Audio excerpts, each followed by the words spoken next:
오늘 말씀 보겠습니다. 마태복음 1장 1절입니다. 아브람과 다윗의 자손 예수 그리스도의 계보라. 오늘은 산상설교 93번째 시간으로 다윗과 아브람의 자손 예수 그리스도의 계보라는 제목으로 말씀을 나누겠습니다. 마태복음 1장 1절이 한글 성경은 아브람과 다윗의 자손으로 아브라함이 먼저 나오는데 헬라어 원어 성경은 다윗과 아브라함의 자손으로 아브람보다 다윗이 먼저 나옵니다. 그 이유가 뭘까 하는 것과 예수 그리스도의 계보가 어떻게 이루어지는지에 대해서 말씀을 보도록 하겠습니다. 자, 예수 그리스도의 계보에 등장하는 여자는 다말과 라합과 룻과 우리아의 아내 밧세바와 마리아로 5명입니다. 그런데 모두가 도덕적으로 흠이 있습니다. 그러니까 성경에서 말하는 간음은 이 땅의 개념인 윤리 도덕적인 이야기가 아닌 것입니다. 성경에 나오는 유다와 다말의 간음 이야기나 다윗과 밧세바의 간음에 관한 에피소드는 복음을 설명하는 말씀입니다. 시아버지 유다와 며느리 다말의 부적절한 관계는 이 세상에서도 도저히 용납이 안 되는 간음 아닙니까? 그런데 유다와 다말의 관계가 없으면 유다의 후손은 끊기는 것이며 그러면 그의 후손인 예수 그리스도는 올 수가 없는 것입니다. 그러니까 유다 지파에서 메시아가 올 것이라고 하나님이 언약을 하셨는데 유다 지파의 혈통이 끊기면 어떻게 예수 그리스도가 올 수가 있겠습니까? 그러면 하나님은 거짓말을 하시는 분이 되는 것입니다. 그리고 우리 구원은 없는 것입니다. 창세기 38장에 나오는 수아라 하는 자의 딸과 유다 사이에서 낳은 첫째 아들 엘과 둘째 아들 오난을 하나님이 죽이십니다. 그런데 하나님이 그들을 죽인 이유는 그들이 악하기 때문이라고 합니다. 그러면 성경에서 악이 뭐라고 했습니까? 율법의 상태를 악이라고 했습니다. 그러니까 다말은 남편인 엘과 그의 죽음으로 계대 결혼 제도에 의해서 남편이 된 오난이라는 그 악한 율법의 남편이 죽어야 그리스도라고 하는 진리의 남편 유다에게 시집을 갈 수가 있는 겁니다. 자, 이 유다와 다말의 이야기는 산상설교 82강에서 자세히 설명드렸습니다. 참고하시기를 바라겠습니다. 이 땅의 모든 인간은 다 율법적인 속성을 가지고 태어나 율법이라는 첫 번째 남편과 결혼하여 열심히 그 남편을 섬기며 살 수밖에 없습니다. 그래서 내가 나의 행위로 나의 의를 세우며 행위의 자식을 낳는 것이 간음입니다. 그러니까 우리는 율법의 남편 아래에 있기 때문에 누구나 다 간음하는 여자일 수밖에 없습니다. 그러므로 내가 간음하는 자가 되지 않기 위해서는 그 율법의 남편과 이혼을 해야 합니다. 그런데 그것은 우리 힘으로는 되지 않습니다. 그래서 예수 그리스도께서 율법의 저주 아래로 오시죠. 갈라디아서 3장 13절입니다. 그렇게 율법의 저주 아래 오셔서 율법의 저주 아래 있는 남편이 되어 율법이라는 저주인 남편으로 죽으시려고 십자가에 매달리는 언약의 기둥이 되신 겁니다. 그러니까 예수가 율법의 남편으로 죽으시고 진리 영으로 말씀을 치루 주어서 진짜 남편, 두 번째 남편인 그리스도의 남편 아래서 생명을 잉태하고 진리를 담은 정결한 신부로 살게 하는 것입니다. 그렇게 그리스도를 통하여 율법의 남편이 죽음을 맞이한 여자들은 진리의 남편 되시는 그리스도라는 진짜 남편인 하나님에게로 들어가 하나로 연합이 되어 생명이 되는 것입니다. 자, 그러면 다윗과 밧세바의 간음의 이야기는 무엇을 말하는지를 보도록 하겠습니다. 마태복음 1장 3절과 6절입니다. 유다는 다말에게서 베레스와 세레를 낳고 베레스는 헤스론을 낳고 헤스론은 람을 낳고 6절 이새는 다윗 왕을 낳으니라. 다윗은 우리아의 아내에게서 솔로몬을 낳고 자 6절에서 다윗이 밧세바에게서 솔로몬을 낳고라고 해도 될 텐데 왜 우리아의 아내에게서 낳았다고 했을까 하는 것입니다. 그러니까 다윗이 밧세바에게서 솔로몬을 낳았다고 하는 것이 아니라 우리아의 이름을 언급하고 있습니다. 이것은 우리아가 밧세바라는 여자를 함의하고 있다는 뜻입니다. 여기에서 다윗이 빠지는 것입니다. 여자는 하나인데 남편이 둘이 등장합니다. 둘 중 하나는 빠져야 합니다. 원래 밧세바의 남편은 우리아입니다. 사무엘하 11장 2절에서 3절, 9절 그리고 11절입니다. 저녁 때에 다윗이 그의 침상에서 일어나 왕궁 옥상에서 거닐다가 그곳에서 보니 한 여인이 목욕을 하는데 셈이 아름다워 보이는지라. 다윗이 사람을 보내 그 여인을 알아보게 하였더니 그가 아뢰되 그는 엘리암의 딸이요 햇사람 우리아의 아내 밧세바가 아니니까 하니. 9절 그러나 우리아는 집으로 내려가지 아니하고 왕궁문에서 그의 주위의 모든 부하들과 더불어 잔지라. 11절 우리아가 다윗에게 아뢰되 언약궤와 이스라엘과 유다가 야영 중에 있고 내 주 요압과 내 왕의 부하들이 바깥들에 진치고 있거늘 내가 어찌 내 집으로 가서 먹고 마시고 내 처와 같이 자리이까.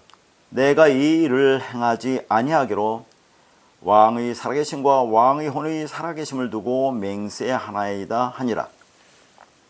여기서 다윗을 인간 다윗으로 보지 말고 먼저 그리스도로 봅시다. 왜요? 다윗은 예수 그리스도의 모형입니다. 그러면 한 여인은 누구라는 말입니까? 우리들입니다. 그러니까 그리스도가 우리를 심히 아름답게 보신다는 겁니다.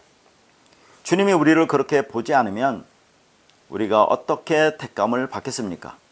지금 그 이야기입니다. 3절에 그 여인이 엘리암의 딸이라 합니다. 엘리암은 하나님의 친족이라는 뜻입니다.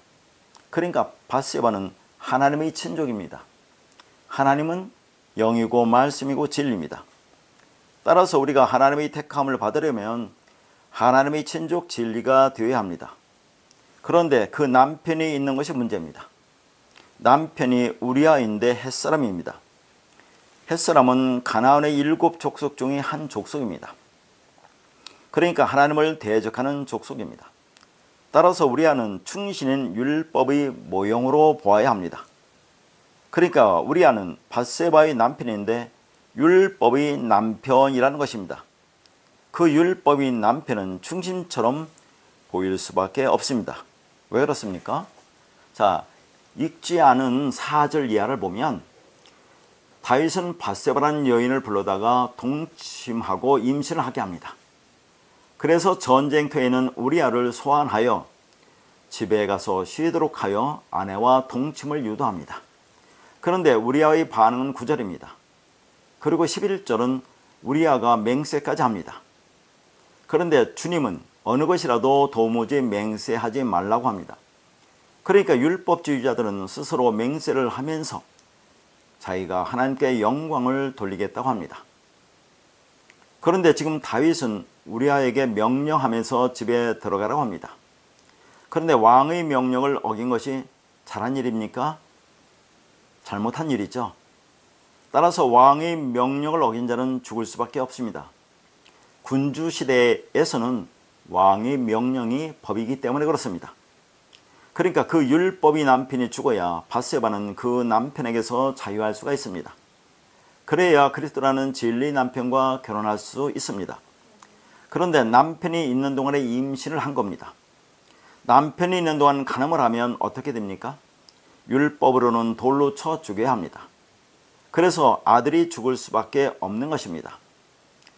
사무엘하 12장 15절과 18절에 보면 우리아의 아내가 다윗에게 낳은 아이를 여호와께서 치심에 심히 앓는지라 이랜만에 그 아이가 죽으니라고 합니다.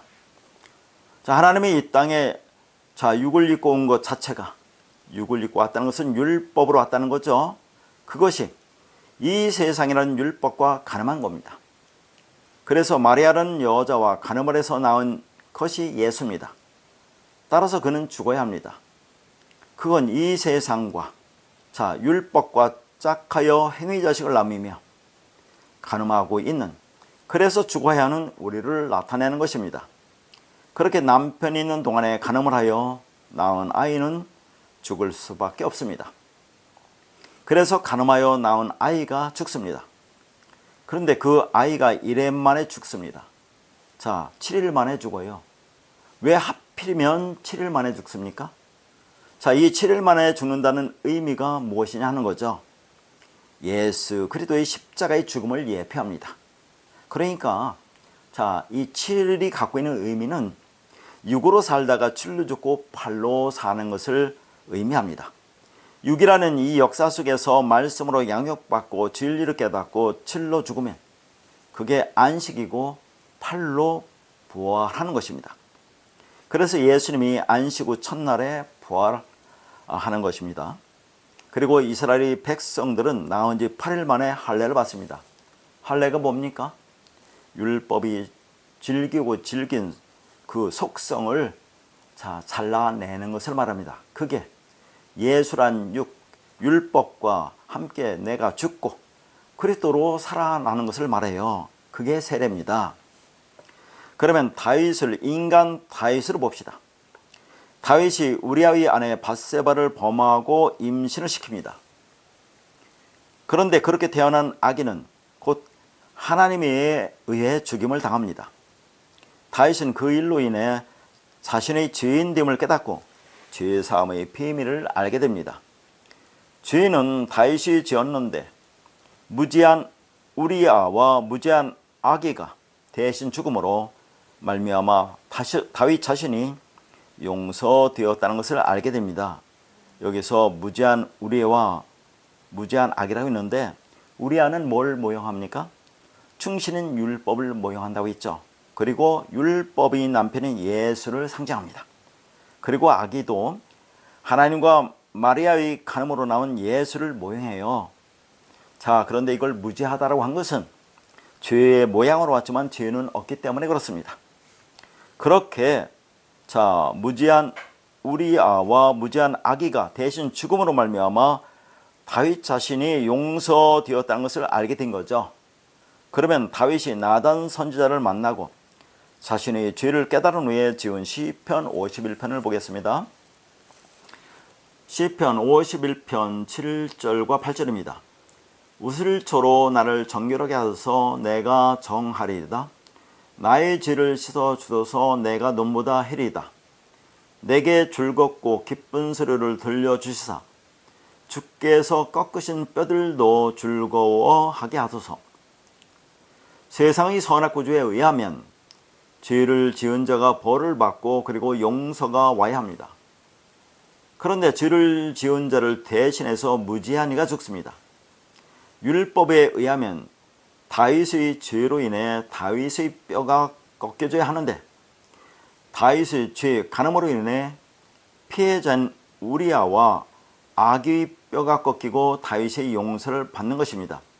우리아와 아기가 뭘 모형한다고 했죠? 예수를 모형한다고 했어요. 그러니까 예수의 뼈가 꺾이고 다윗의 용서를 받는 것입니다. 그게 십자가에서 이루어진 은혜의 복음인 것이에요. 그러니까 우리아는 다윗의 죄를 짊어지고 죽은 예수를 상징하며 아기 또한 다윗의 죄가 되어 죽은 예수의 모형인 것입니다.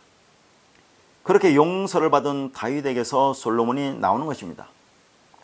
그러니까 다윗이 죽인 우리아와 아기 대신에 솔로몬이 태어나 예수의 역할을 한 우리아를 잇는 것입니다.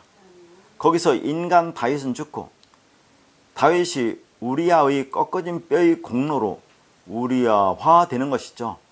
다시 말해서 예수의 꺾어진 뼈의 공로로 그리스도화 되는 거예요. 그게 복음입니다. 따라서 솔로몬은 죄인 다윗, 인간 다윗의 아들이 아니라 우리아의 자리를 잇는 우리아의 아들이 되는 것입니다. 사무엘하 12장 24절과 25절입니다. 다윗이 그의 아내 밧세바를 위로하고 그에게 들어가 그와 동침하였더니 그가 아들을 낳음에 그의 이름을 솔로몬이라 하니라. 여호와께서 그를 사랑하사 선지자 나단을 보내 그 이름을 여디디아라 하시니 이는 여호와께서 사랑하셨기 때문이더라. 분명히 솔로몬이라는 이름이 있는데 하나님께서 굳이 다른 이름을 붙여주십니다. 그 이름이 여디디아입니다. 여디디아는 하나님의 사랑을 입은 자란 뜻입니다. 그러니까 솔로몬은 다윗과 우리아의 아내 밧세바에게서 나온 불륜의 자식이지만 하나님의 사랑에 의해 그 사랑을 입어 예수의 역할을 한 충신 우리아의 아들이 되는 것입니다. 그것은 우리 죄가 뒤셔서 예수가 죽었는데 그리스도에 의해 우리가 새롭게 창조되는 것과 같은 것입니다. 그렇게 밧세바라는 여자는 부정한 여인이 되어서 예수 그리스도라는 후손을 잇는 자로 등장하는 것입니다.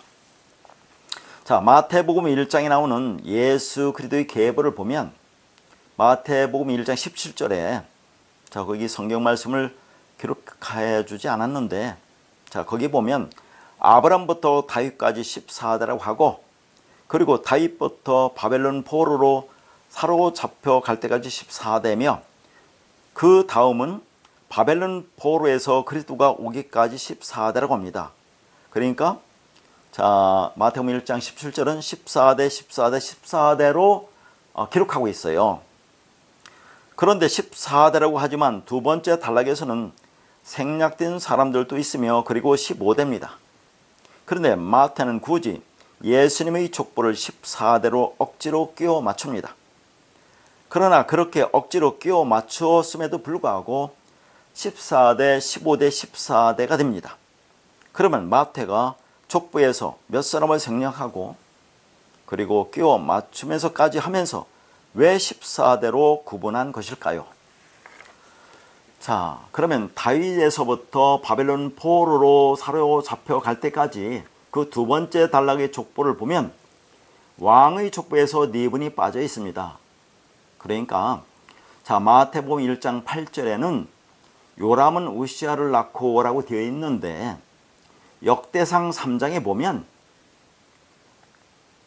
요람은 아하시아를 낳고 아하시아는 요아스를 낳고 요아스는 아마샤를 낳고 아마샤는 우시아를 낳고로 되어 있어요. 그러니까 자, 세 명이 빠져 있는 거죠. 그리고 자, 이 마태복음 1장에는 우시아라고 이름이 나오는데 이 우시아가 열왕기하 14장과 15장과 그리고 역대상 3장에 보면 아샤라라는 이름으로 나와요. 그리고 이 우시아는 구약 성경 여러 곳에 나오는데 특히 이사야 6장에서는 자, 이게 우시아라고 나와요. 그러니까 어디에서는 우시아라고 나오고 어디에서는 아샤라고 이름이 이렇게 나오니까 우리가 그것을 정확하게 보지 않으면 말씀을 바르게 해석할 수가 없어요. 그리고 자, 구약 성경이나 신약 성경에 보면 동명이인이 많이 등장하잖아요. 그것은 우리나라와 똑같죠. 우리와도 똑같지 않습니까? 동명이인이 많은 것과 같은 거예요. 그러니까 성경에서 같은 이름이라 하더라도 그게 누구인지를 우리가 정확하게 알아야 성경 말씀을 바르게 볼 수가 있는 겁니다. 그리고 마태복음 1장 11절에 요시아는 여고냐와 그 형제를 낳으니라고 되어 있는 부분, 요시아는 여호야김을 낳고 여호야김은 여고냐와 그 형제를 낳으니라고 자, 그렇게 되어 있습니다. 역대상 3장에는. 자, 그러니까 몇 사람이 빠지는 겁니까? 네 사람이 빠져요. 그리고 여기에 나오는 그 왕의 그 이름은 이스라엘 전체 왕을 가리키는 게 아니에요. 이스라엘은 BC 약 930년경 솔로몬이 죽은 후에 그의 아들 르호보암 왕 때 10개 지파의 북이스라엘, 자 여로보암이 왕입니다. 그리고 2개 지파인 유다 지파와 베냐민 지파의 남유다, 르호보암 왕으로 이렇게 남북이 분열이 됩니다. 그런데 예수 그리스도가 유다 지파에서 나오기 때문에 마태복음 1장에 등장하는 왕들은 남유다의 왕들의 이름이라는 것을 우리가 알아야 됩니다. 그러니까 성경은 다윗에서부터 바벨론으로 사로잡혀 갈 때까지 네 사람의 왕을 빼버리고 의도적으로 14대의 틀에 맞춥니다. 이왕 그렇게 할 것이면 왕 하나를 더 빼서 정확하게 14대로 맞출 것이지 왜 어설프게 중간을 15대로 해 놓았는지 궁금하다, 그런 얘기예요. 그러니까 15대는 마태복음 1장 거기 두 번째 단락을 하나하나 왕을 세어보면 자 15사람이 돼요. 그래서 그런 얘기를 하는 겁니다. 그러면 열쇠는 다윗이라는 인물이 손에 쥐어져 있어요. 자, 헬라어 원어 성경으로 1절을 보면 아브라함이 먼저가 아니라 다윗이 먼저 나온다고 있죠. 그러니까 마태복음 1장 1절이 한글 성경은 아브라함과 다윗의 자손 예수 그리스도의 계보로 되어 있는데 헬라어 원어 성경은 다윗과 아브라함의 자손 예수 그리스도의 계보라고 되어 있어요. 그리고 마태복음 1장의 계보를 보면 거기에 등장하는 남자들이 거의 모두 왕의 신분이었음에도 불구하고 다윗에게만 왕이라는 호칭을 붙입니다. 자, 마태복음 1장 6절을 다시 봅니다. 이 새는 다윗 왕을 낳으니라. 다윗은 우리아의 아내에게서 솔로몬을 낳고.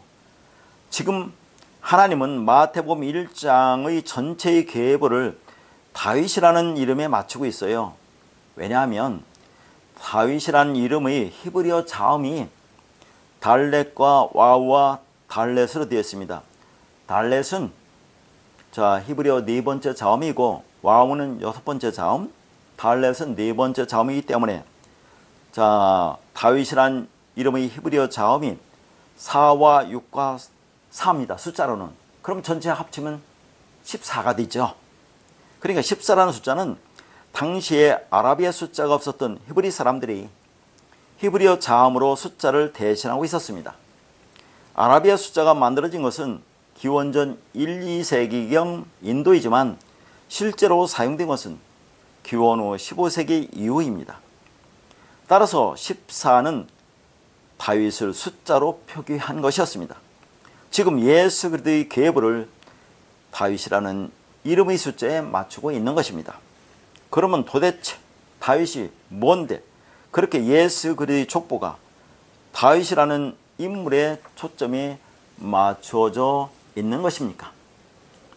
유대인들의 민속 메시아 사상에 의하면 그들이 기다리던 메시아가 그들에게 와서 무엇을 회복하는 것으로 되어 있습니까?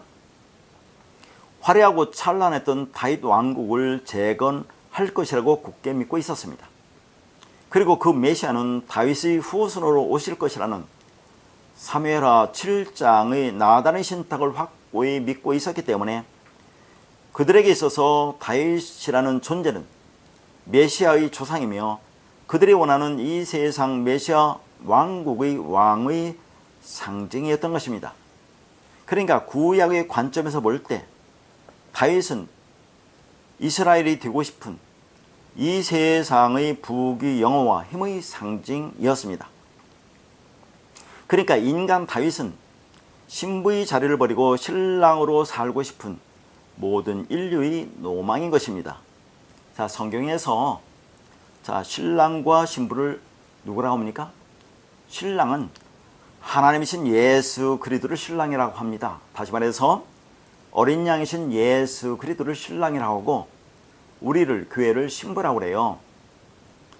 자, 그런데 우리 구원이라고 하는 것은 자, 신부인 우리의 힘과 노력으로 되는 것이 아니라 신랑이신 예수 그리스도가 자, 일방적으로 신부에게 들어와 즉 자칼과 니케바의 모습으로 되어서 그럼 둘이 연합하여 하나가 되는 거죠. 그래서 우리가 그 나라에 들어가는 것입니다. 자, 다시 말해서 하나님이신 예수 그리스도가 신부인 우리를 안고 업고 그 나라에 가는 거예요. 그런데 이 땅에는 거의 모든 기독교인들은 자신의 신부의 자리를 버리고 열심히 힘쓰고 애쓰고 행해서 그 나라에 가려고 한다 그 말이에요. 율법적 행위로는 의롭다할 육체가 없다고 했는데 율법을 지켜서 의롭게 하려고 하는 것이 이 땅에 오늘날 기독교인들이라 하는 거예요. 그게 뭐라고 했습니까? 그게 죄라고 했어요. 그러니까 우리는 신부의 자리에 있어서 신랑이 주시는 그 진리를 받아서 진리가 되어 그 나라에 가면 되는데 신부의 자리를 버리고 신랑으로 살고 싶어 한다 그 말입니다. 그게 죄인 거예요.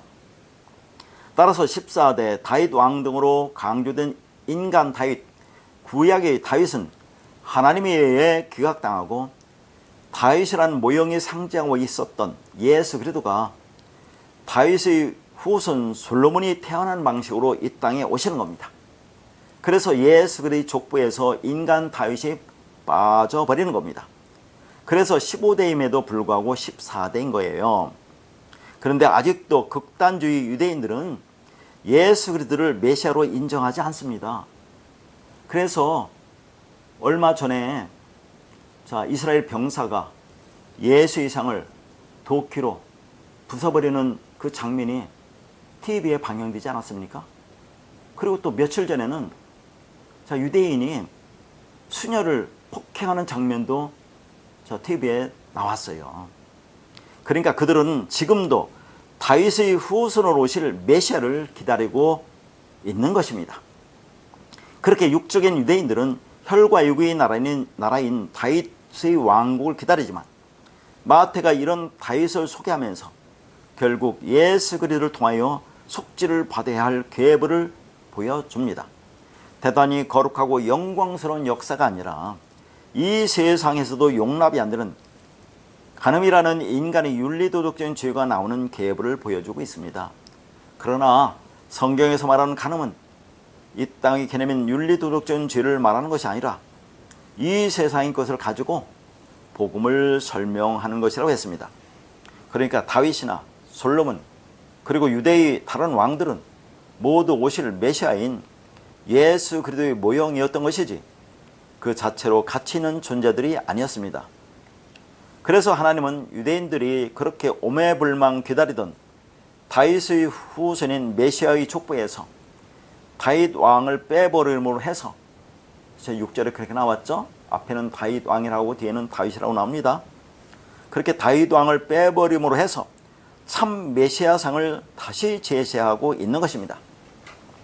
하나님의 백성은 다윗처럼 대단한 업적을 쌓거나 공로를 쌓아서 구원에 이르는 것이 아니라, 다른 말로 신랑의 모습으로 구원에 들어가는 것이 아니라 연약하고 보잘것없으며 신랑의 은혜가 아니면 존재가 불가능한 신랑인 예수 그리스도와의 연합한 여자, 뭡니까? 자칼과 네케바의 모습으로 들어가야 한다는 것을 보여주는 것입니다. 그래서 예수님의 족보에서 거기에 보면 여자 5이 등장하는 거예요. 5은 뭡니까? 율법이죠. 그리고 다윗에게만 왕이라고 표현한 것은 다윗의 왕위를 이을 영원한 왕으로 오실 분이 예수 그리스도임을 보여주고 있는 것입니다. 또한 앞에서 말했지만 마태복음 1장 17절이 다시 한번 성경에는 뭐라고 기록되느냐면 아브라함부터 다윗까지 14대요. 다윗부터 바벨론으로 사로잡혀 갈 때까지 14대요. 바벨론으로부터 사로잡혀 간 후부터 그리스도까지 14대라고 기록하면서 예수 그리스도의 계보를 다윗이라는 이름의 숫자에 맞추고 있습니다. 이러한 세 구분 어떻게 해요? 14대 14대 14대 이렇게 셋으로 하는 구분은 하나님과 하나님의 신부인 교회와의 천상의 결혼, 다시 말해서 예수 그리스도라는 신랑과 새하늘과 새 땅 거룩한 성 새 예루살렘인 어린 양의 신부인 교회와의 천상의 결혼이 어떻게 이루어진지를 보여주고 있습니다. 그게 무슨 말이냐면 14, 14, 14는 14는 반원을 하면 7이죠. 그러니까 14, 14, 14는 7이 몇 번 나옵니까? 6번 나오죠. 그리고 마지막으로 7로 등장하는 것이 그게 천상의 결혼식이다, 그런 얘기죠. 그러면 마지막 7이 등장하는 것이 어디라고 했습니까? 요한복음 2장 1절에 가나의 혼인잔치라고 하지 않았습니까? 지난번에 말씀드렸어요. 가나의 혼인잔치가 7일째 날 시작됩니다. 그러니까 앞에서 7이 6번 나오고 가나의 혼인잔치가 7로 시작하죠. 그러니까 7이 7번 나오는 겁니다. 이것은 완전한 언약의 성취를 보여주고 있는 것입니다. 그런데 영원한 왕이신 예수 그리스도를 소개하는 계보에 온갖 수치스러운 일들이 다 들어있습니다. 세상의 족보들은 자기들의 영광스러운 면들을 부각시킵니다. 그런데 예수 그리스도의 계보는 오늘날 막장 드라마보다 더 막장 같은 내용들이 그대로 기록되어 있습니다. 시아버지와 며느리의 관계로 태어난 후손이 들어있습니다. 기생의 이름이 있으며 심지어 다윗은 가늠하고 임신되자 그 사실을 숨기기 위하여 여호와의 전쟁을 하고 있는 충성스러운 우리아를 왕의 밀명으로 살해하는 살인 교사를 합니다. 이러한 족보들이 그대로 기록된 것이 다윗과 아브라함의 자손 예수 그리스도의 계보입니다. 이런 역사를 통하여 하나님께서 우리에게 무엇을 계시하시는 것입니까? 천지를 창조하신 하나님께서 영원전에 약속하신 그 사랑을 베푸시기 위하여 오신 언약의 계보를 보여줍니다. 그러므로 우리가 세상에서 이해하는 가문의 영광을 위한 족보가 아니라 죄인들이 가문에 오셔서, 죄가 무슨 죄입니까? 율법적 존재들을 죄라고 했어요. 그런 죄인들이 가문에 오셔서 죄인들을 속량하기 위한 역사를 보여주시는 겁니다. 그리고 이러한 죄인을 예수 그리스도가 구원하신다는 구속의 역사와 그 희생이 어떤 것인지도 동시에 보여줍니다. 그러므로 세상의 족보처럼 혈과 육의 자랑을 보이는 것이 아닙니다. 혈과 육으로는 결코 만들어낼 수 없는 하나님이 가족을 어떻게 만들어내시는지를 보여주시는 약속의 계보입니다. 마태복음 1장 2절입니다. 아브라함이 이삭을 낳고 이삭은 야곱을 낳고 야곱은 유다와 그의 형제들을 낳고. 창세기 15장에서 아브라함이 믿음으로 의롭다함을 받습니다. 이 믿음으로 의롭다함을 받은 것은 그 씨에 대한 약속을 믿었기 때문입니다. 그런데 믿음으로 의롭다함을 받고 나서 낳은 자녀가 창세기 16장의 이스마엘입니다. 그러니까 하나님의 약속을 믿지 못하고 자기 힘과 능력으로 낳은 아들이 여종 하갈에서 나온 이스마엘입니다. 그러나 하나님의 약속의 자녀는 아브라함의 혈과 육이 아니라 하나님의 약속으로 태어나야 하기에 이스마엘은 하나님의 약속의 자녀가 될 수 없다고 하십니다. 그 후에 다시 약속의 자녀를 주시는데 아브라함은 할례를 행하고 사라는 경수가 끊어진 후에 태어납니다. 결국 하나님의 약속의 능력으로 태어난 자가 이삭입니다. 로마서 4장 13절과 17절입니다. 아브라함이나 그의 후손에게 세상의 상속자가 되리라고 하신 언약은 율법으로 말미암은 것이 아니요 오직 믿음의 의로 말미암은 것이라. 17절 기록된 바 내가 너를 많은 민족의 조상으로 세웠다 하신 것 같이 그가 믿은 바 하나님은 죽은 자를 살리시며 없는 것을 있는 것으로 부르시는 이시니라. 하나님의 언약은 율법으로 된 것이 아니라 믿음의 의로 말미암은 것이라고 합니다. 믿음의 의가 뭐예요? 진리죠. 그러니까 믿음의 조상이라고는 아브라함이 무엇을 믿었는데 그 믿음에 의해 의롭다함을 받았다는 거예요. 그러면 아브라함이 믿음에 의해 의롭다함을 받은 것은 무엇을 믿었다는 그런 말이냐 하는 거예요. 그 믿음의 내용이 17절에 하나님은 죽은 자를 살리시며 없는 것을 있는 것 같이 부르시는 이시다라는 내용입니다. 이것은 하나님은 육체적으로 죽은 자도 살려내실 수 있는 전지전능하신 하나님의 능력에 관한 신뢰를 말하는 것이 아닙니다. 이 말씀은 하나님은 없는 것을 있는 것으로 부르시는 창조의 하나님이시므로 그 앞에 산 자가 아니라 죽었다, 없다고 생각하는 자만 살려내시는 것이라는 하나님 나라 백성의 존재 양식에 대한 믿음을 말하는 것입니다. 로마서 4장 18절과 19절입니다. 아브라함이 바랄 수 없는 중에 바라고 믿었으니 이는 네 후손이 이같으리라 하신 말씀대로 많은 민족의 조상이 되게 하려 하심이라. 그가 백세나 되어 자기 몸이 죽은 것 같고 사라의 태가 죽은 것 같음을 알고도 믿음이 약하여지지 아니하고, 아브라함이 혈과 육으로 나온 이스마엘이 아닌 약속으로 태어난 이삭은 죽은 자를 살리시며 없는 것을 있는 것으로 부르신 겁니다. 아브라함이 백세나 되어 자기 몸이 죽은 것 같다고 하고 사라의 태가 죽은 것 같다고 한 것은 육적 생식 능력을 말하는 것으로 그게 죽은 자와 방발한 것입니다. 그리고 이삭 또한 모리아산에서 희생제물이 되었다가 살아났습니다. 이러한 내용들은 없는 데서 있게 되었으며 죽은 자가 살아난 것을 말합니다. 그러니까 약속의 후손 이삭은 인간의 힘으로 되는 것이 아니란 말이죠. 우리의 육신의 생각, 육적자가 죽어야 하는 것으로 그걸 눈에 보이는 아브라함과 사라의 육을 가지고 설명하는 것입니다. 이러한 이야기의 결론은 예수 그리스도입니다. 따라서 하나님의 언약, 약속은 이러한 육체가 완전히 포기되는 자리에서 주어지는 것입니다. 바로 예수 그리스도의 십자가입니다.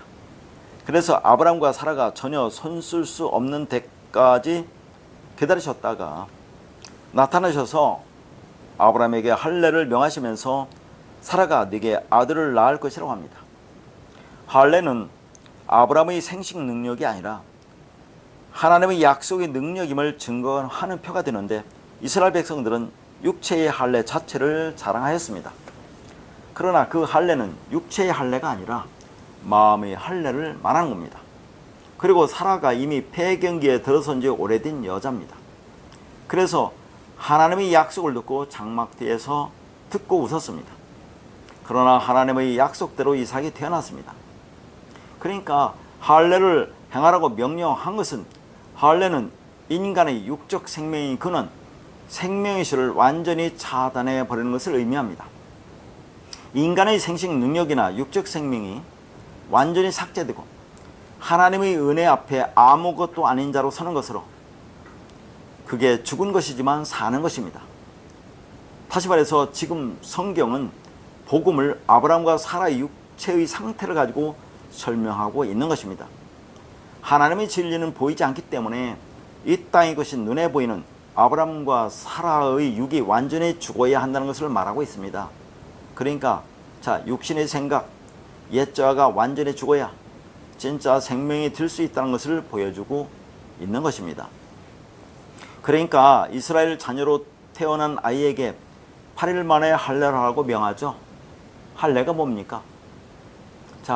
어린아이들이 그 생식기, 표피를 잘라버리는 것을 말합니다. 그러니까 이것도 지금 복음 진리를 설명하는 거죠. 거듭 말하지만 진리는 눈에 보이지 않습니다. 그러니까 눈에 보이지 않은 것을 설명하기 위해서 어떻게 합니까? 눈에 보이는 그 표피, 육체의 그 표피를 잘라버리는 것으로 이 복음을 설명하는 거죠. 그러니까 이 할례는 마음의 할례인데, 그 마음의 할례라는 것을 설명하기 위해서 눈에 보인 육체의 할례를 지금 말하고 있어요. 그러면 표피, 바사르는 뭘 말하느냐 하는 겁니다. 창세기 6장 3절에서 이 바사르가 육신인데, 육신 바사르는 하나님의 진리가 없는 걸 말해요. 따라서 표피, 바사르는 율법을 가리키는 겁니다. 그러니까 마음의 할례라는 것은 인간의 마음 속에 있는 율법이 질기고 질긴 그 속성을 잘라버리라는 거예요.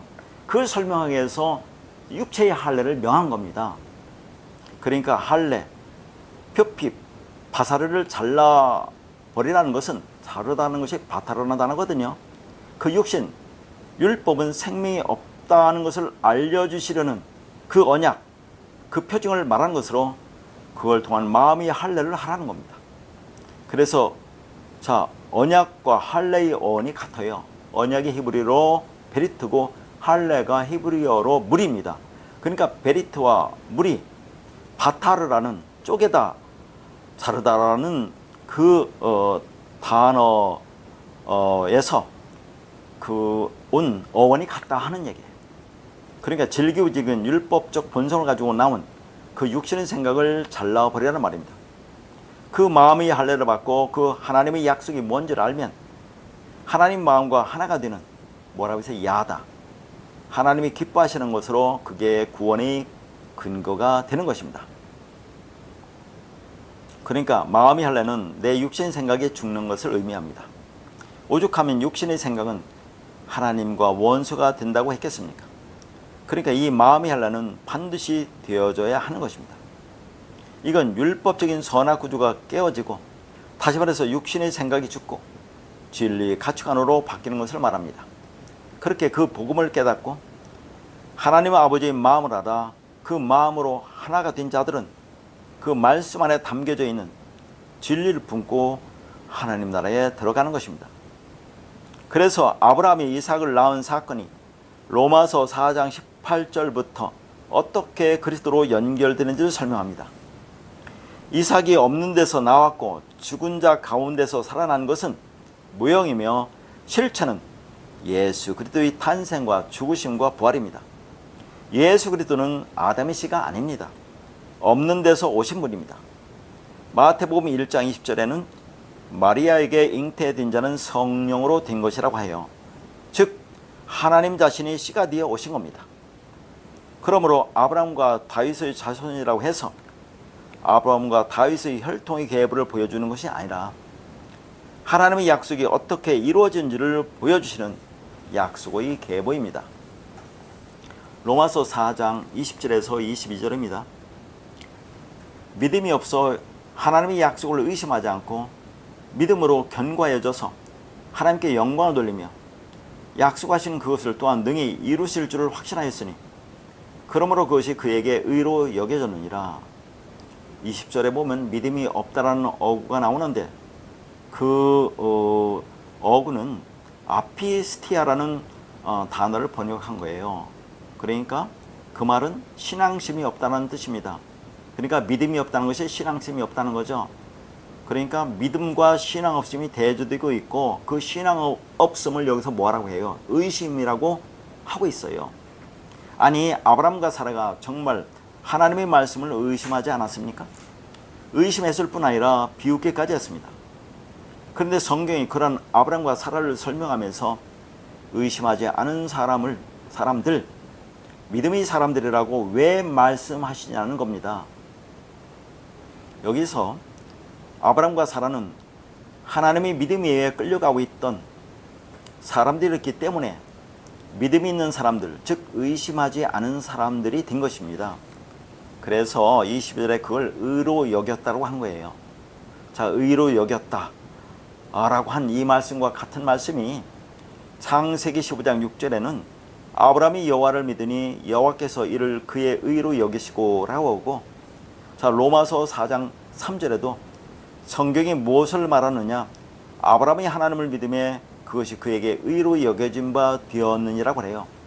여기서 여기다라는 단어가 히브리어로는 하샤브라는 단어고 헬라어로는 로게조마이라는 단어인데, 이러한 단어들은 실제로 그러해서 인정해 주는 것이 아니라 실제로는 그렇지 못함에도 하나님이 은혜로 그렇다고 여겨주는 것을 말합니다. 그러니까 여기서 말하는 아브라함의 믿음과 의는 하나님의 믿음, 의를 말하는 것입니다. 하나님의 믿음이 아브라함을 지속적으로 장악하고 있기에 그는 여전히 죄인임에도 불구하고 그가 의인으로 여겨지는 것뿐입니다. 우리 믿음이란 죽은 가운데서 사는 것이며 아무것도 없는 데서 있게 되는 것입니다. 그러므로 전적인 은혜라는 거죠. 이것이 믿음입니다.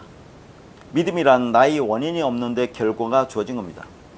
그러므로 믿음의 사람이란 어떤 사람들입니까? 도저히 자신의 행위를 믿을 수가 없기에 오직 주 예수 그리스도의 십자가로부터 거저주시는 은혜에 의한 믿음으로 믿음이 드는 것 위에는 달리 소망이 없는 죄인 중에 괴수임을 아는 자가 믿음의 사람입니다. 우리는 원래 믿음이 없었지만 하나님이 불러주시니까, 불러내시니까 없는 믿음이 은혜로 주어진 겁니다. 그래서 에베소서 2장 8절에는 너희는 그 은혜에 의하여 믿음으로 말미암아 구원을 받았으니 이것은 너희에게서 난 것이 아니요 하나님의 선물이라고 말씀하는 거죠. 자, 우리가 어떻게 구원을 받아요? 믿음으로 받는데 그 믿음은 은혜로 주는 거죠. 은혜는 거저 주는 거 아닙니까? 그게 하나님의 선물이에요. 그러니까 하나님의 선물인 그 은혜 외에서 우리가 믿음이 되어 우리가 구원을 받는다 하는 것입니다. 이 세상은 인과율입니다. 근데 믿음이란 내 행위를 투입해서 결과를 받는 것이 아니고 나 행한 것이 죄밖에 없는데, 무슨 죄? 하마르티아밖에 없는데, 그런데 어디서 갑자기 난데없이 믿음이 주어지는 것입니다. 그러니까 죽은 자를 살리시는 방식, 없는 것에서 있게 하는 것이 하나님의 믿음입니다. 그리고 그 믿음에 의해서 이 모든 것을 믿는 그 믿음이 나에게 주어지는 것입니다. 그러나 이 세상의 모든 것이 인과율이고 공짜는 없다는 것이 보편적 인간의 사고방식이죠. 이런 세상에 살면서 내가 행위를 투입하지 않고 거저 의롭다함을 받는다는 것을 믿는 것은 비정상입니다. 그런데 이것을 믿는 것이 기적이죠. 그래서 은혜입니다. 그러나 예수가 십자가에서 죽고 우리 모든 죄를 용서해 주었으니 그를 믿으면 그게 구원이라고 말하는 것은 행위입니다. 그 행위가 율법입니다. 그래서 율법주의는 반드시 행위주의가 되고 행위주의자는 기복주의가 되고 인본주의로 연결됩니다. 그래서 율법을 철저히 지킨다고 하던 그들이 예수 그리스도를 믿지 않은 것입니다. 자, 로마서 4장 23절에서 25절입니다. 그에게 의로 여겨졌다 기록된 것은 아브람만 위한 것이 아니요 의로 여기심을 받을 우리도 위함이니 곧 예수 우리 주를 죽은 자 가운데서 살리신 이를 믿는 자니라. 예수는 우리가 범죄한 것 때문에 내줌이 되고 또한 우리를 의롭다 하시기 위하여 살아나셨느니라. 그렇게 우리의 믿음이 뭡니까? 의는 예수의 죽으심과 그리스도의 부활로 맺어지는 겁니다. 다시 말해서 예수가 육으로 율법으로 죽고 그리스도로 부활하여 진리로 성령으로 우리에게 임하여 진리를 깨닫게 하셔서 우리가 진리가 믿음이 의가 된 것입니다. 그래서 갈라디아서 2장 16절에는 우리가 예수 그리스도를 믿는 율법의 행위로 의롭게 되는 것이 아니라, 믿음이 되는 것이 아니라 예수 그리스도의 믿음에 의한 그 믿음으로 우리가 의롭게 된다고 말씀하고 있습니다. 그러니까 예수 그리스도의 십자가 죽음과 부활은 하나님 앞에 죽은 자로 드려져야 비로소 산 자가 되는 하나님 나라 백성의 출생의 비밀과 존재의 양식에 관한 하나의 모형인 것입니다. 이삭은 야곱을 낳습니다. 그런데 야곱은 에서와 쌍둥이입니다. 에서가 장자인데 장자의 이름은 이 족보에는 없습니다. 이 역시 하나님의 언약이 어떻게 주어지는지를 보여주는 족보입니다. 에서와 야곱이 아직 태어나기도 전에 하나님은 에서는 미워하고 야곱을 사랑하셨다고 합니다. 이러한 하나님의 약속의 성취가 되는 것이 마태복음 1장과 누가복음 3장의 계보라고 있죠. 자, 마태복음 1장은 뭐라고 했습니까? 내려라 계보라고 있고 누가복음 3장은 오르락 계보라고 있습니다. 지난 시간에 창세기 28장과 요한복음 1장 51절에 오르락 내리락이 나와서 그때 말씀을 설명드렸습니다. 자, 로마서 9장 10절에서 13절입니다. 그뿐 아니라 또한 리브가가 우리 조상 이삭 한 사람으로 말미암아 임신하였는데 그 자식들이 아직 나지도 아니하고 무슨 선이나 악을 행하지 아니한 때에 택하심을 따라 되는 하나님의 뜻이 행위로 말미암지 않고 오직 부르시는 이로 말미암아 서게 하려 하사 리브가에게 이르시되 큰 자가 어린 자를 섬기라 하셨나니 기록된 바 내가 야곱은 사랑하고 에서는 미워하였다 하신과 같으니라. 하나님께서 야곱과 에서가 아직 태어나기도 전에 그들을 잉태한 리브가에게 큰 자가 어린 자를 섬기게 될 것이라는 언약을 주십니다. 그러니까 야곱과 에서가 태어나기도 전에 무슨 선이나 악을 행하기도 전에 사랑받을 자와 믿음 받을 자가 결정되었다는 말씀입니다. 그리고 그 이유를 하나님의 택하심이 인간의 행함에 있지 않다는 것을 가르치기 위함이라고 하십니다. 그렇게 리브가는 하나님으로부터 이삭 집안의 존재 양태에 대해 확인을 받은 것입니다. 이삭은 원래 없음에서 있음이 된 약속의 자녀입니다. 그러니까 하나님 나라 백성들은 없음의 자리에서 오로지 하나님의 은혜로 있음이 됨을 보여주는 것입니다. 그와 같이 야곱도 거저 입혀주시는 은혜의 옷으로 하늘의 장자가 되는 축복을 받습니다. 인간 자신들이 만든 무화과나무 잎으로 만든 치마, 자, 율법이죠.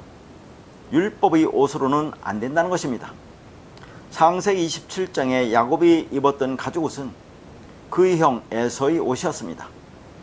아버지 이삭이 야곱의 목소리를 듣고 야곱인지 알았지만 에서의 옷이었기 때문에, 장자의 옷이었기 때문에 에서로 인정한 겁니다. 그러면 리브가가 야곱에게 입혀준 가죽옷은 무엇을 의미합니까? 창세기 3장 21절에 여호와 하나님이 아담과 그의 아내를 위하여 가죽옷을 지어 입히시느니라. 자, 이 말씀도 자세히 설명드린 말씀입니다. 그러니까 하나님이 만드시고 입혀주신 옷을 가죽옷이라고 하는데 그 가죽옷이 무엇을 의미합니까? 가죽옷이 오르 게토네토인데, 게토네토는 그냥 옷이 아니라 제사장들이 입었던 긴 옷을 의미합니다. 그리고 오르는 짐승의 가죽을 의미해요. 자, 그 가죽옷에서 가죽은 성막을 덮는 가죽으로, 그 가죽으로 만든 옷은 제사장들이 입었던 긴 옷을 말합니다. 제사장은 예수 그리스도를 모형합니다. 그러니까 율법을 나타내는 성막 성전을 예수 그리스도라는 진리의 옷으로 덮어서 율법적 존재는 우리를 진리로 만드시는 겁니다. 이게 무슨 말입니까? 왜 하나님이 구약의 이스라엘 백성들에게 성막과 성전을 지으라고 하신 겁니까? 자, 성막과 성전은 무엇을 나타낸다고 했어요? 거듭 말씀드리지만 하나님은 보이지가 않습니다. 진리는 눈에 보이는 게 아니에요. 그래서 하나님 진리를 설명하기 위해서 보이는 것으로 준 것이 성막과 성전이에요. 그래서 이 성막과 성전을 통해서 하나님 그 진리, 하나님 마음을, 그 사랑을 알아먹으라고 주었는데, 이스라엘 백성들은 그곳에서 열심히 동물을 잡아 제사를 드리고 있지 않습니까? 동물을 잡아 제사를 드리라고 한 것도 율법으로 명했어요. 그거 왜 명했습니까? 그곳에서 그 동물 잡아 드리는 그 제사를 통해서, 그 희생제를 통해서 너희들이 어떻게 구원을 받는지 알아먹으라고 했는데 그들은 알아먹지 못하고 계속해서 그냥 동물을 잡아 제사만 드렸어요. 그게 죄입니다. 그러니까 이 보이는 성전, 성막은 그게 보이지 않는 하나님을 보이는 것은 나타낸 것으로 그게 율법입니다. 그러니까 그 속에서 계속 죄만 짓는 것이 인간이에요. 그래서 그러한 인간을 뭘로 덮어버려요? 그 성막 성전을 가죽으로 덮습니다. 그러니까 우리가 뭐예요? 땅적 성전, 옛 성전, 율법의 성전이에요. 율법적 속성을 가지고 이 땅에 와서 여전히 율법적 행위로 의롭게 되려고 열심히 율법을 지키고 행하잖아요. 그게 죄입니다. 그런 자들을 가죽옷, 예수 그리스도라는 진리 옷으로 덮어서 그 율법적 존재인 우리를 진리로 만드신다는 그런 의미예요.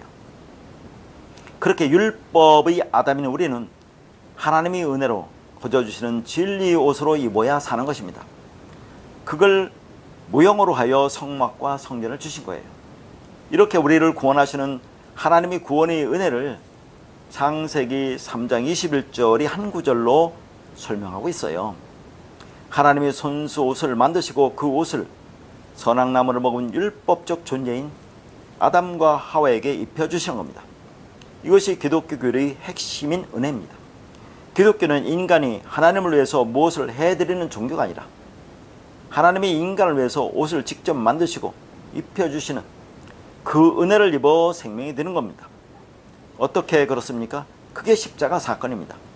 그러니까 예수 그리스도가 언약의 기둥에서 죽으시고 영으로 진리로 그리스도로 우리 안에 들어와 자 우리로 하여금 진리를 깨닫게 하셔서 그리스도 옷을 입혀주시는 그 은혜로 우리가 생명이 되는 겁니다. 그래서 진리 영역 안에는 그 은혜를 입은 사람과 입지 못한 사람으로 나뉘는 것입니다. 이미 하나님의 은혜를 입은 자들에게 그 입혀진 은혜가 무엇인지를 자세히 설명하는 것이 성경이고 설교입니다. 이 하나님이 구원의 은혜를 가죽옷을 지어 입히시느니라고 하는 것이에요. 그러니까 성경은 성도가 받은 하나님의 은혜를 옷을 입다, 옷이 입혀지다 등으로 표현해요. 그래서 옷을 입은 자와 옷을 입지 못한 자, 옷이 입혀진 자와 옷을 벗은 자라는 대조로 은혜와 유기를 설명합니다. 그러니까 인간이 만든 옷으로 스스로 생명을 만들어낼 수 있다고 하는 율법적 선악 구조에서 나오게 하는 왜곡된 욕망을 가릴 수 있는 유일한 옷은 인간이 손이 타지 않은 하나님이 만들어주신 가죽으로 만든 옷, 오르 게토네토입니다. 그래서 하나님은 아담들의 율법적 수고, 무화과나무 띠를 찢어 버리시는 겁니다. 왜요? 살리기 위해서입니다. 그런데 하나님은 그 옷을 어떤 방법으로 찢어 버리느냐면 그 옷 위에 덧입히시는 방법으로 없애십니다. 고린도 후서 5장 4절과 5절입니다. 참으로 이 장막에 있는 우리가 짐진 것 같이 탄식하는 것은 벗고자 함이 아니요 오히려 덧입고자 함이니 죽을 것이 생명에 삼킴 바 되게 하려 함이라. 곧 이것을 우리에게 이루게 하시고 보증으로 성령을 우리에게 주시는 하나님이시니라. 이 장막은 옛 성전인 우리 육을 가리키는 겁니다. 그러니까 우리가 이 땅에서 육을 입고 율법이 수고하고 무거운 짐을 지고 가면서 그 율법의 속박으로부터 벗어나고자 탄식하고 있어요. 그러면 어떻게 벗어날 수 있습니까? 그 위에 덧입는 방식으로 벗어나는 겁니다. 그러니까 벗고자 함이 아니요 오히려 덧입고자 함이니라고 말하고 있는 거예요. 따라서 옛것인 우리 육신의 생각을 없애버리는 것이 아니에요. 타고날 때부터 가지고 나온 인간의 율법적 본성은 우리가 없앤다고 해서 없어지는 게 아닙니다. 그냥 그 위에 진리 옷을 덧입는 거예요. 그러니까 옛것이 나쁜 것이 아니란 말입니다. 죄를 통해서 의를 볼 수 있으면, 악을 통해서 선을 깨달으면, 어둠을 통해서 빛을 보면, 그러면 그게 뭐예요? 의가 되고 선이 되고 빛이 되는 겁니다. 그게 진리예요. 죽을 것이 생명에 삼킨 바 되게 하리라는 것처럼 생명에 죽을 것을 삼키면 되는 것입니다. 그리고 5절의 보증으로는 담보물을 가리키는 것으로 그것이 성령이고 성령은 그리스도 영입니다. 이것을 이루게 하시려고 보증으로 성령을 우리에게 주셨다고 합니다. 이것이 이루어진다는 것은 우리 몸의 구속이 완성될 것이라는 말씀입니다. 그러니까 옛 성전, 율법의 성전, 표피적 성전, 육신의 생각이 무너진다는 의미에서 벗는다고도 표현을 하지만 그건 사실 벗는 게 아니라 덧입는 것이며, 그렇게 덧입었을 때 옛 성전, 율법이 새 성전, 생명에게 삼킨 바 되는 것입니다. 그때부터 율법이 안 보입니다. 생명이 덮어버리면 율법은 안 보이는 겁니다. 우리는 예수 그리스도의 은혜의 옷을 덧입어 하늘의 성전으로 새롭게 창조가 되는 것입니다. 그러니까 예수 그리스도의 은혜의 옷으로 덮어주어서 자 우리가 하늘의 성전이 되는 거예요. 그것은 하나님이 시작하시고 하나님이 완료하시는 일인 것입니다. 그래서 보증으로 성령이 우리에게 내려와 계신 것입니다. 이것이 하나님의 성전 지키인 것입니다. 그렇게 벗는 것이 아니라 덧입는다는 것은 말씀을 듣고 깨달음으로 그것이 되어버리면 옛날 것이 없어지는 게 아니라 그걸 벗었다고 이야기하지만 그렇게 벗는 게 아니라 덧입는다고 하는 것입니다. 율법을 가지고 진리를 깨달아야 되는 것이지 이걸 없애버리는 게 아닙니다. 성경 말씀, 율법을 가지고 진리, 은혜를 깨달아야지. 자, 문자적인 성경 말씀, 검은 활자, 자, 그 율법은 아니야 라고 하면 안 되는 것처럼 그걸 덧입는 겁니다. 그렇게 입어야 하는 거죠. 우리가 바뀌는 게 아닙니다.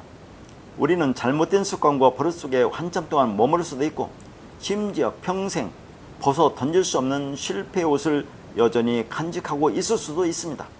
그러나 그 위에 의의 겉옷만 덧입고 있으면 그게 생명이고 구원입니다. 그러니까 스스로 옷을 지어 입은 아담과 하와에게 하나님께서 손수 옷을 지어 그 위에 입히시는데 그 옷이 가죽옷이다 하는 얘기예요. 자, 스스로 옷을 지어 입은 것이 뭡니까? 무화과나무 잎으로 만든 옷이에요. 율법의 옷입니다.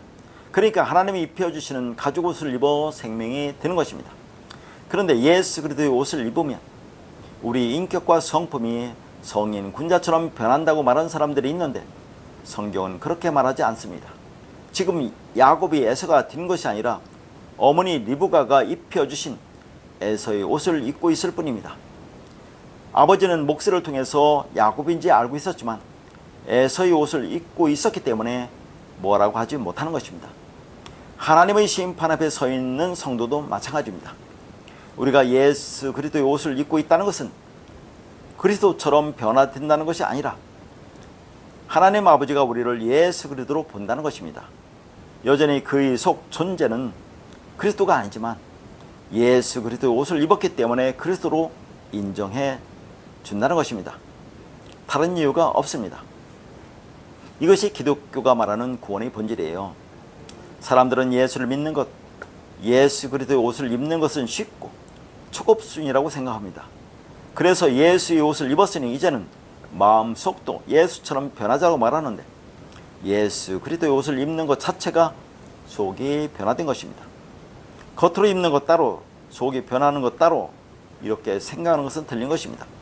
성경은 예복을 입는 것과 입지 않은 것으로 구분하지 예복을 입은 자의 변화된 인격과 성품으로 구분하지 않습니다. 그래서 성도의 옳은 행실은 인격과 성품이 도덕적으로 변화되는 것이 아니라 세마 보옷을 입는 것이라고 합니다. 세마 보옷은 누구의 옷입니까? 제사장이 입는 옷이고 예수의 시체를 쌌던 것으로 예수 그리스도의 옷입니다. 이 세마 보옷을 성도의 옳은 행실이라고 합니다. 계시록 19장 8절에는 그에게 빛나고 깨끗한 세마 보옷을 입도록 허락하셨으니 이 세마 보옷은 성도들의 옳은 행실이로다라고 해요. 여기에서 입도록 허락하다는 어구가 페리발로 디돔이라는 단어인데 페리발로는 옷을 입히다라는 뜻이고 디돔은 넘겨주답니다. 그리고 성도의 옳은 행실이 그냥 한 단어로 디카이 오마 의입니다. 그러니까 하나님께서 가죽옷, 세마 보옷, 의의 겉옷, 그리스도의 옷을 넘겨주고 입혀주어서 우리가 의로운 자가 된 것입니다. 그렇게 거저 아버지의 축복을 받은 야곱은 위삼촌 집으로 쫓겨가면서 그의 전 인생 동안에 험악한 인생을 살아가며 왜 인간은 거저 주시는 은혜를 받아야만 하는지를 배우게 됩니다. 그게 축복받은 자의 삶이에요. 그러니까 약복강에서 야곱의 환도뼈가 울골드는, 즉 율법적 존재인 죄인으로서의 야곱이 하나님 앞에서 죽는 겁니다. 그런데 야곱이 죽지 않고 그를 품어 안은 하나님이신 예수 그리스도가 죽으신 거죠. 그래서 그가 이스라엘로 살아납니다. 다시 말해서 하나님께서 당신의 아들을 지심으로, 즉 자신이 죽음으로 죽어야 할 야곱이 하나님과 같은 말을 가진 자 이스라엘이 되는 거죠. 이스라엘의 의미가 하나님과 같은 말을 같다라는 거예요. 하나님과 같은 말이 뭡니까? 하나님과 같은 말이 진리예요. 그러니까 야곱이라는 율법의 그 환도뼈가 깨지고 그 안에 담긴 씨 그리스도가 드러남으로 해서 강을 건너 아바르, 자, 이 아바르에서 온 것이 이브리입니다. 그러니까 이브리, 히브리인으로 살아나는 거예요. 그게 복음입니다. 그렇게 음탕하고 음란하며 가늠하던 우리가 예수 그리스도의 죽음으로 의가 되고 믿음이 되고 진리가 되고 하나님의 아들이 되어 그리스도의 계보에 들어가게 되었다는 놀라운 그 하나님의 은혜에 감사하며 살아가시는 성도님들이 다 되시기를 바랍니다. 다음 시간에 오늘 말씀에 이어서 계속해서 보도록 하겠습니다.